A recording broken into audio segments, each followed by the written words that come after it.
Oi, pessoal, estamos aqui ao vivo, aqui na Câmara dos Deputados. Estou aqui na Câmara dos Deputados e estou aqui hoje com a Andréia Fernandes.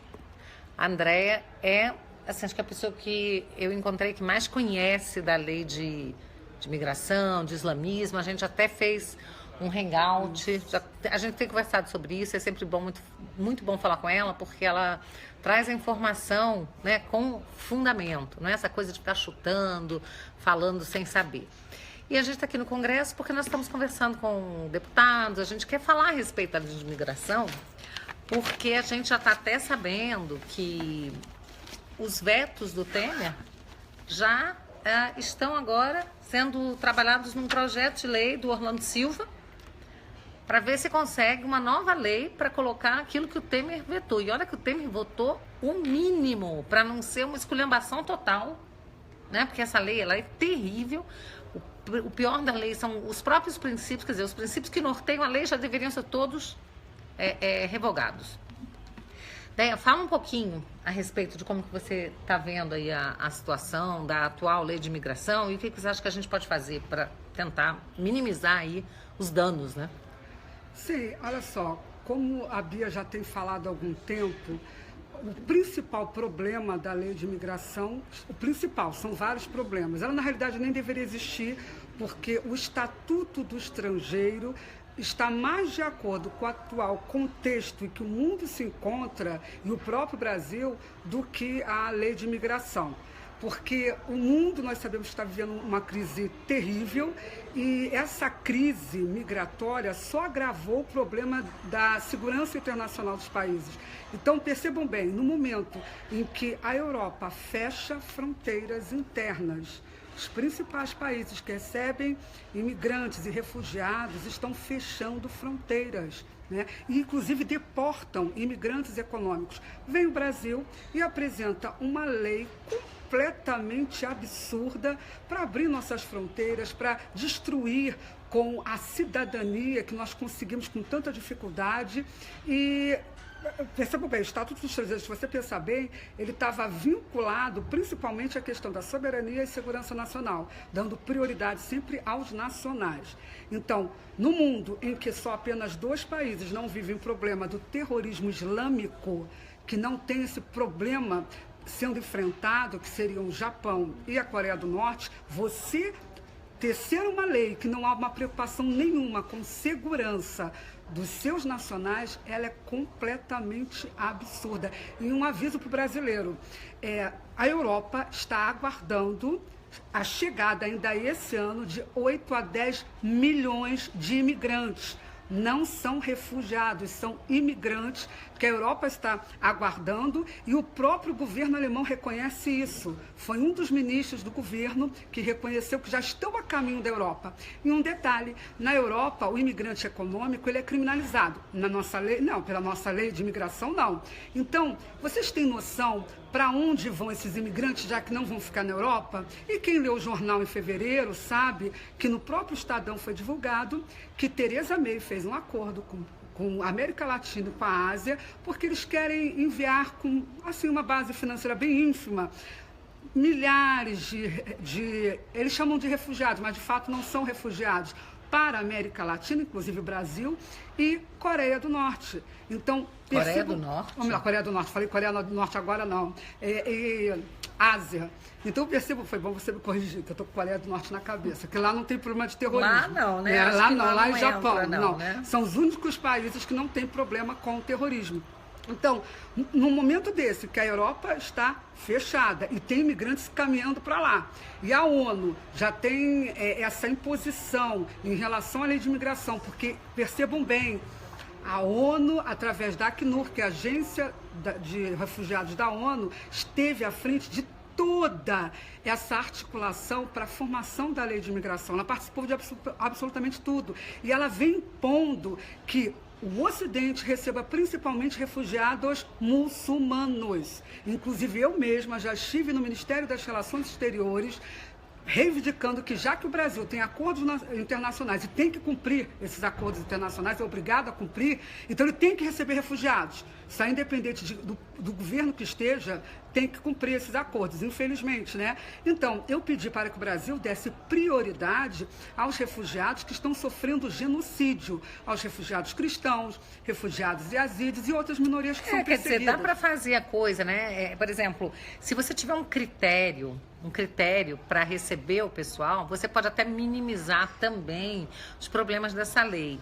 Então, eu estava conversando com um deputado, que ele estava me falando que a gente precisa trabalhar na questão da regulamentação da lei, porque se a gente colocar, por exemplo, no regulamento que para aceitar qualquer imigrante, ele tem que tem que ser egresso de um país que tenha também, né, uma reciprocidade, no caso, para pessoas que saiam do Brasil por questões religiosas até, né? Então você vê assim, nos países muçulmanos, eu acho que não tem nenhum que aceite imigrante, né? Imigrante de outra fé.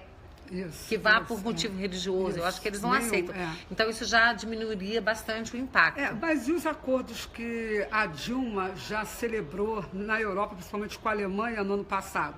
Existem acordos que, aliás, nós estamos tentando... Eles podem ser revogados, né? A gente tem que trabalhar para esses acordos serem revogados. Mas, se eles primeiro, publicizá-los. Que a gente está tentando aqui, estamos articulando aqui na Câmara, no sentido dos órgãos competentes, principalmente o Ministério da Justiça, que é responsável pelo CONARE, que é justamente a área do governo que cuida da questão do refugiado, para publicizar, para divulgar esses acordos internacionais em relação ao refúgio e o número de refugiados que nós já recebemos, porque nem isso ao certo nós temos, está tudo meio perdido no Brasil. E os que estão a caminho, porque infelizmente não foi divulgado ainda em que base foram feitos esses acordos para recebimento de refugiados. Agora, que coisa, né? Esses acordos deveriam passar pelo Congresso Nacional, e o que a gente sabe que tem até acordo secreto, sim, né? Sim. Então, assim, como você tem razão, eles precisam primeiro vir à tona, até para a gente conseguir alterar alguma coisa, tem que saber o que tem, né? Primeira coisa. Gente, nesse minutinho está acontecendo lá na CCJ a leitura lá dos relatórios, e vai começar a votação. Não, porque teve um monte de propostas. Hoje de manhã eu ouvi o presidente, o relator, né, o Sérgio Sveiter, dizendo que ele não ia aceitar a proposta que fosse para simplesmente indeferir o pedido do Janot de investigação, que ele queria analisar os que tivessem alguma proposta alternativa, alguma coisa que ele pudesse incluir lá alguma emenda, digamos, ao parecer dele, né? Mas eles agora já vão começar, então, a votação. E depois disso, deve ter a votação no plenário. Então, talvez ainda hoje esse assunto aí seja votado. A gente vai acompanhar, né? Mas, de qualquer forma, nós temos muitos assuntos em pauta para serem tratados, e a presença da Andréia aqui, da Déia Fernandes, é muito importante. A gente não pode desperdiçar esse momento, porque ela é uma pessoa que conhece profundamente toda essa questão do Islã, né, Andréia? Você sempre fala a respeito, assim, do próprio significado, né? Sim. De Islã. Fala um pouquinho para o pessoal. Sim. Olha só, as pessoas às vezes ficam preocupadas por causa dessa invenção aí do termo islamofobia, que haveria um ódio aos muçulmanos e principalmente aos imigrantes. Tudo bem, a questão não é de ódio, porque o Brasil é um país que ele tem a sua formação cultural muito vinculada à contribuição que os imigrantes trouxeram para o nosso país. Isso é mais do que óbvio. Então, o problema não é com o muçulmano em si, o problema é com esse sistema teopolítico de dominação colonial chamado Islã. Então, não é com a pessoa do muçulmano. É porque, infelizmente, o Islã, ele é chamado uma doutrina religiosa, mas ele na realidade, ele rege toda a vida do indivíduo, seja ele muçulmano ou não. Então, o que está acontecendo é o seguinte, que ninguém pode refutar isso. Todos os países que receberam imigrantes muçulmanos em massa, todos que receberam tanto imigrantes quanto refugiados, estão passando por uma terrível crise, inclusive de segurança. Para você que não sabe, está nos assistindo agora, metade do exército francês já está nas ruas para tentar proteger os seus cidadãos. Mais de metade do exército lá da Itália também está nas ruas. O comandante do exército da Suécia já declarou para os seus comandados, o general, que a Europa, muito em breve, poderá viver uma guerra civil. Então, todos que leem um pouquinho sobre questões de segurança na Europa já sabem o perigo que está sendo o recebimento desses imigrantes em massa. Tanto é que agora há a preocupação de caminhar esses, principalmente imigrantes e refugiados, para a América Latina. E um dado importante, segundo o Centro de Estudo de Pesquisa sobre o Islã lá na Europa, são 75% os muçulmanos europeus que acreditam que a Europa, ou melhor, que o muçulmano lá na Europa deve seguir literalmente o Alcorão. Sabe o que significa isso? Significa acreditar que os infiéis, se não se submeterem ao Islã, podem ser, por exemplo, decapitados. Os infiéis somos nós, somos gente. nós. Nós aqueles somos os que são infiéis. cristãos, não judeus. Você que está nos assistindo agora, eu vou dar um exemplo aqui básico. O Irã, nos últimos 10 anos, matou pelo menos 4.000 homossexuais, foram executados com base nessa literalidade do Alcorão, que os muçulmanos europeus acreditam. Foram 4.000 executados. Isso, gente, quem fala são instituições de direitos humanos. Foram 4.000 executados porque o governo obrigou a tal, porque no Islã não se aceita a homossexualidade, por exemplo. São mais de 100 milhões de mulheres no mundo que sofreram mutilação genital. E para você que acha que eles se assimilam, eu vou dar também alguns dados aqui importantes. Só um minutinho, daí antes de você falar, só respondendo aqui o Sam Ruiz, que está inclusive insistindo, Bia, responde minha pergunta, eu fui olhar, ele pergunta, Bia, por que só agora tocando neste assunto, já que este tema foi avisado insistentemente antes de chegarmos à aprovação da lei pelos intervencionistas há 3 anos, por que só agora? Eu acho que você não acompanha o meu trabalho. Tem no mínimo 2 anos que eu trabalho lutando contra essa lei, tá? Acontece que essa lei ela foi trabalhada na Câmara e no Senado. E enquanto a gente estava acompanhando a lei num canto, ela foi aprovada em outra. Né? Então, isso acontece aqui na Câmara. Eles fazem vários projetos sobre o mesmo assunto. Eu tratei desse tema, eu fiz diversos hangouts com o Luiz Felipe Orlenzi Bragança. Eu fiz projeto de lei contra essa lei de imigração. Eu fiquei dias e dias enfiada aqui dentro do Congresso. Apresentei veto a essa lei. Tenho trabalhado há 2 anos para isso. E, infelizmente, a gente não viu a lei passar aqui na Câmara quando a gente estava trabalhando no Senado, né? Então, realmente foi, assim, a gente acaba sendo engolido, né, por um turbilhão. Nem os deputados sabem todos os projetos que estão sendo votados, que dirá nós, que somos eu vou dar um exemplo, ativistas. Um exemplo agora. Esse projeto que a Bia acabou de falar, pelo menos no início aí da live, o projeto 7876. Eu tomei conhecimento depois que eu cheguei aqui a Brasília, através de alguns amigos que pesquisam aqui noite e dia a questão de projetos que estão tramitando aqui. Aí é que nós soubemos do projeto 7876, que o deputado Orlando Silva ingressou agora, se eu não me engano, 13 de junho, justamente para ressuscitar veto do Temer de forma piorada, né? Porque para o autor do projeto original de lei de imigração, o imigrante ou refugiado que chegasse ao Brasil, tivesse pedido para residência, ele teria um período de 16 de junho, se eu não me engano, de 2016, esse período, né? E pela nova lei, essa anistia, ela engloba o período anterior até a data de vigência da lei. Então, o imigrante que está no Brasil, independente da condição migratória dele, da condição pessoal dele, ou seja, pode ser até um terrorista, pode ser um criminoso que veio, porque o projeto de lei, tanto da lei de imigração quanto do atual projeto do Orlando Silva, que pretende dar uma anistia geral para esses imigrantes e refugiados, esse projeto percebam um absurdo, não se leva em conta a condição migratória ou a condição pessoal desse imigrante do ser refugiado.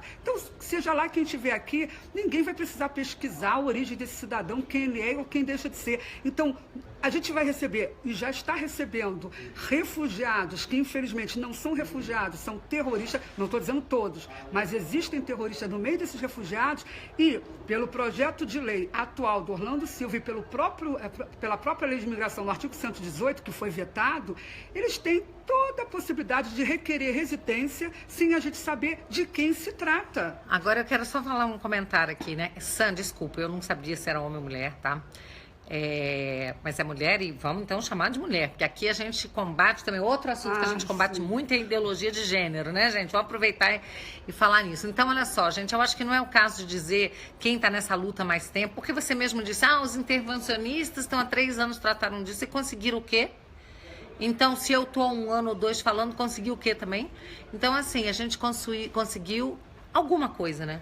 A gente conseguiu vetos do Temer, que eu ainda considero poucos, mas a gente trabalhou muito. E se alguém chegar agora querendo contribuir, eu vou achar bom, não vou ficar dizendo, por que não veio antes, né? Então, eu acho que assim, a gente faz um trabalho de despertar de cidadania e cada um que despertar e entrar na luta será sempre muito bem-vindo. E são, gente, milhares de assuntos para a gente tratar, porque a verdade é que a esquerda, ela todo dia nos bombardeia com algum tema, né, que deixa a gente nem sabe para onde ir, para onde olhar, porque na verdade o bombardeio vem de todos os lados. E se há uma coisa que eu estou procurando fazer também é selecionar as pautas, porque eu estou há 3 anos e meio trabalhando de uma forma que é muito reativa, né? Então eles jogam a bomba em cima da gente e a gente tem que sair que nem louco para tentar se livrar, né? É voto impresso, que é uma coisa que eu luto há muito tempo, a questão da urna eletrônica, são milhões de pautas. E a gente tem que começar a se organizar e pautar também o trabalho. Não adianta a gente ficar só reagindo, a gente tem que ser proativo também. Então, eu vou começar a selecionar, porque eles fazem tanta coisa, tanto horror, que não dá, é humanamente impossível querer trabalhar todos os assuntos, tá? Mas a lei de imigração, tá? A imigração, o desarmamento, a escola sem partido, voto impresso, ideologia de gênero, são, que eu me lembro agora, das minhas principais pautas às quais eu vou me dedicar dia e noite. Olha, Bia, eu vi um internauta aí fazendo uma consideração que eu acho que é bom a gente comentar. Ele disse que não consegue ainda se posicionar porque ele reconhece, na visão dele, está havendo uma crise humanitária mundial e que, no caso, esses refugiados precisariam de socorro. Pois bem, eu vou me apresentar porque algumas pessoas não conhecem o meu trabalho. Eu sou presidente de uma ONG chamada Ecoando a Voz dos Mártires e eu trabalho com denúncia de violações de direitos humanos no mundo muçulmano e perseguição religiosa também no mundo muçulmano. E tento conscientizar as pessoas para levar socorro humanitário a essas minorias que estão passando por situações desoladoras no mundo muçulmano. Então, eu trabalho com direitos humanos e é lógico que a questão de crise humanitária, para mim, é importante. Mas entendam bem, existe todo um movimento que as pessoas não conhecem, precisam saber. Primeiro, essa coisa de crise humanitária global. Primeiro que o Brasil receber milhões de refugiados não vai resolver o problema da crise humanitária global. São 60 milhões de deslocados no mundo por diversos motivos. Tanto conflito quanto problema de desastre natural, enfim, são pelo menos 60 milhões. Mas tem um detalhe importante. Essa crise que foi fomentada para dar vazão à invasão islâmica na Europa, ela tem toda uma mãozinha, tanto do mundo islâmico quanto das esquerdas na Europa, para que a Europa e o Ocidente sejam islamizados. Eu vou dar alguns exemplos aqui. Primeiro, a crise que seria mais grave, e realmente que é a crise da Síria, ela na realidade, se você for pesquisar, a maioria dos refugiados que estão na Europa não são provenientes da Síria. Se você for ver, o mesmo acontece principalmente na Alemanha, não são provenientes da Síria. Vários países levam, na realidade, imigrantes econômicos e não refugiados.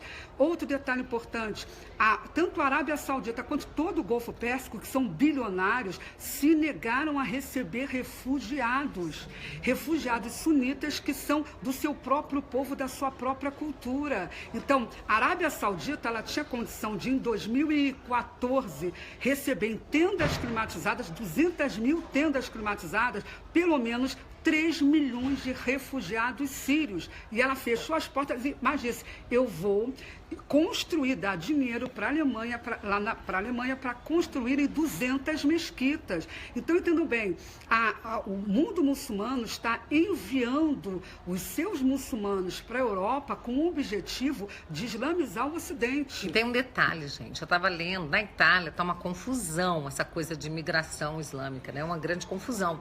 Eu assisti um vídeo, assim, mas é lamentável, de um senhor de idade já, que tinha um hotel.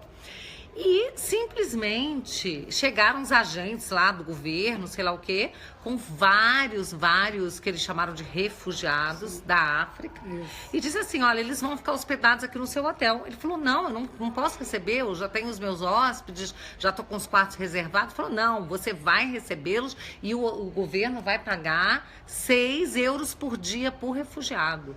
E trouxe, assim, eram uns 20 mais ou menos, que ele foi obrigado a receber no hotel dele. Pois bem, eu vi isso, esse massacre, tá? Isso diz respeito à liberdade. A Alemanha também está tomando. E aí, o que aconteceu? Um tempo depois, esse senhor, ele teve um ataque do coração, uma AVC, ele não aguentou, porque ele viu a propriedade dele sendo tomada pelo Estado, quer dizer, obrigaram a colocar 20, 30, sei lá, refugiados, né? E agora eu quero deixar uma coisa clara para vocês. Dos imigrantes italianos, só 2% são refugiados. 2% de todos esses imigrantes que entram, tá? Então, eles vêm como se fossem, imigrantes. Essa nossa lei, ela tem como princípio, princípios humanitários. Balela, gente, é tudo balela. É muito mais questão econômica, tá? E a gente vai receber pessoas despreparadas que vêm pra cá para competir com as pessoas despreparadas que a gente já tem aqui dentro. Né? Porque o Brasil já é cheio de gente despreparada, né? Então, pessoa que passa fome aqui, que é miserável, que vive de bolsa isso, bolsa aquilo, e que não tem, né? Por exemplo, precisa de um hospital, não tem. Precisa de escola decente, não tem. E essa lei, ela prioriza muitas vezes o estrangeiro. Ainda é prioridade.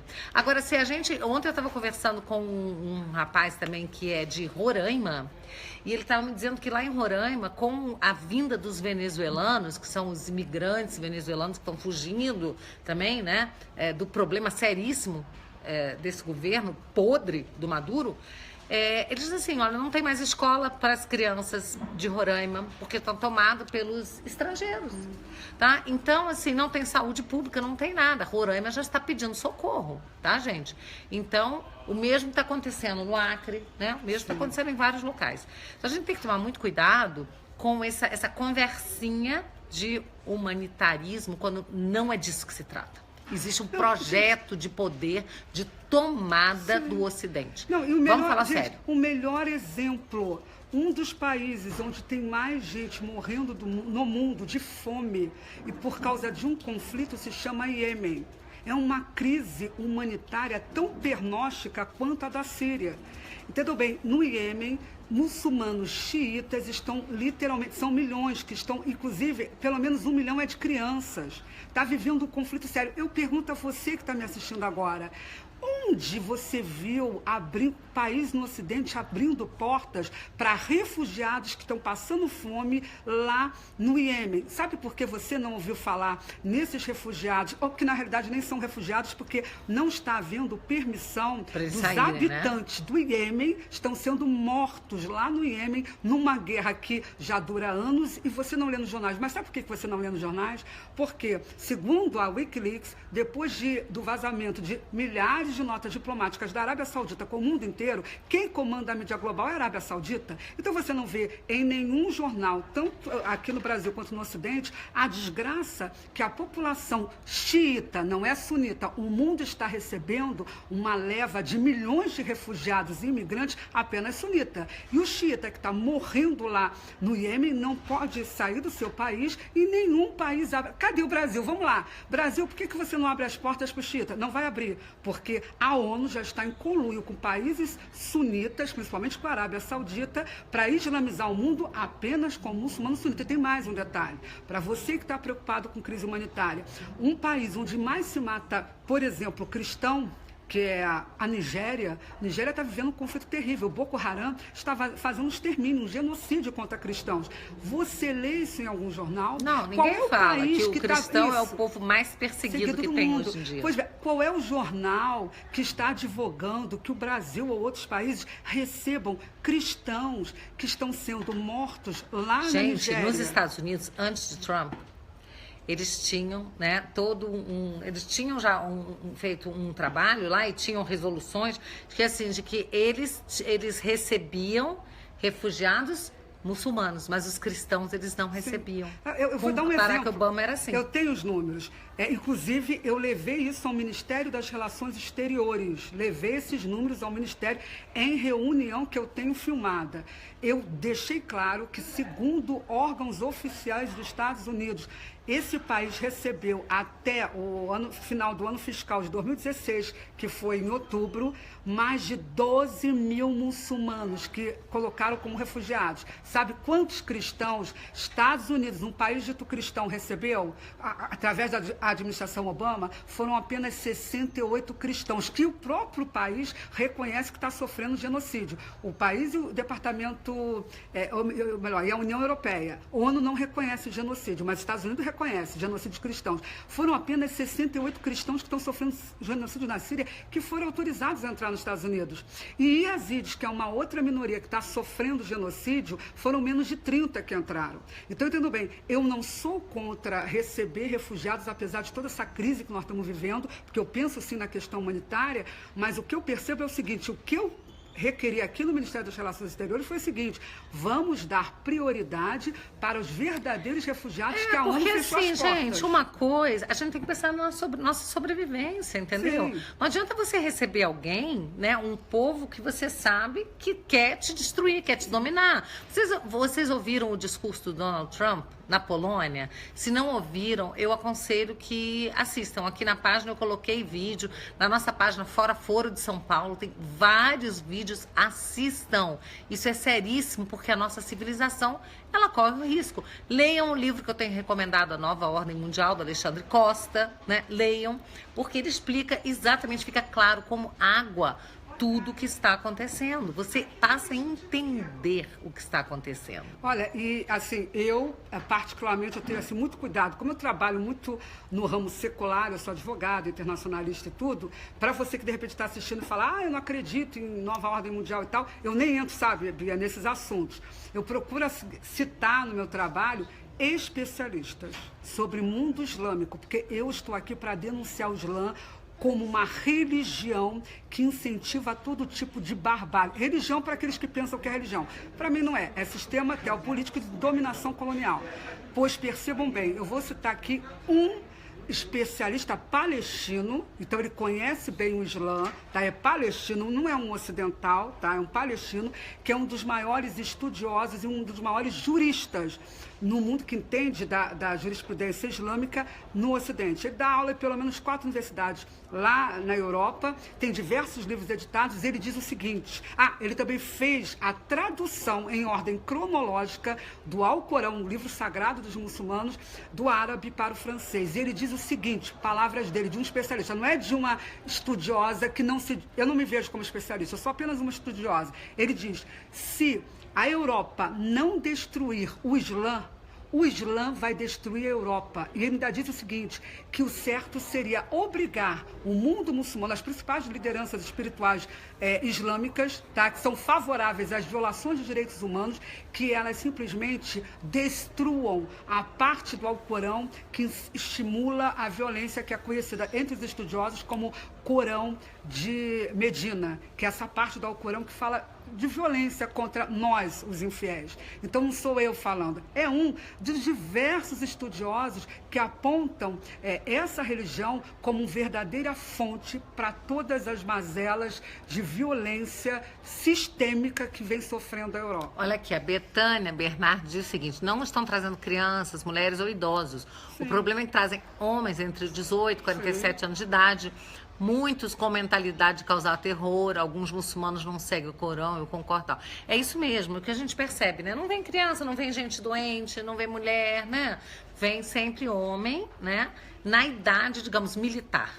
Na idade, né, de formar uma milícia, não é? Então, é muito claro isso que acontece, só não enxerga quem não quer. E o mais interessante, gente, quando eles ingressam num país, primeiro eles vêm com essa conversa. Olha, somos pacíficos, isso se chama taquia, é uma estratégia que eles são obrigados a usar.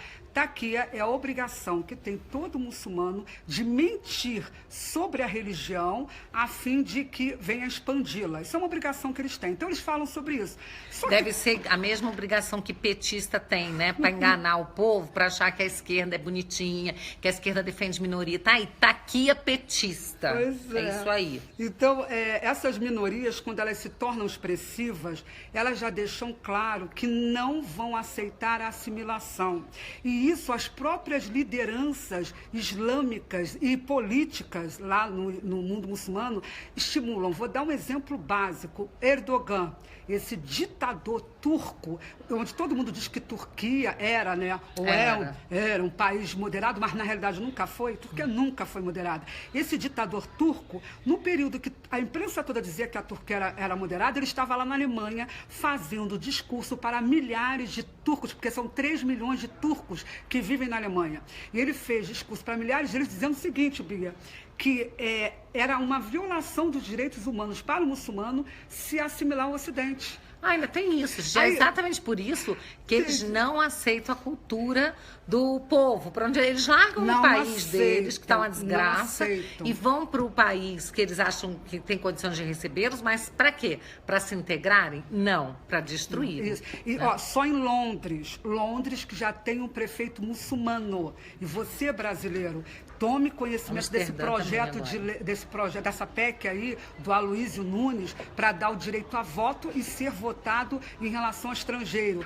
Londres primeiro recebeu imigrante muçulmano em massa, e com essas leis que eles formulam, esses imigrantes muçulmanos tiveram o direito de votar e serem votados. Aí sabe o que aconteceu? Hoje tem um prefeito muçulmano lá que disse o seguinte para a imprensa, que o terrorismo é uma questão natural nos meios urbanos no mundo. Tem que se adaptar. Tem que se adaptar, tem que se acostumar. Aprender a conviver com o terrorismo. Aprender a conviver. E sabe quantos tribunais islâmicos tem lá em Londres, onde tem esse prefeito muçulmano? Tribunal islâmico são tribunais onde se coloca em prática, onde se determina o que a Sharia, que a lei islâmica, determina. Ok, pessoal, olha só, a gente vai ter que encerrar aqui essa live, foi muito bom, André, porque agora eles vão utilizar aqui o plenário, nós estamos num plenário aqui na Câmara dos Deputados, tá?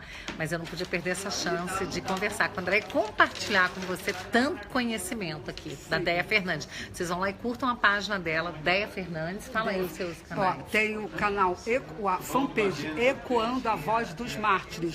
E o meu Facebook é Déia sem o I Fernandes. Foi um prazer estar contigo aqui, Bia. Valeu. Pessoal, beijo. Tchau.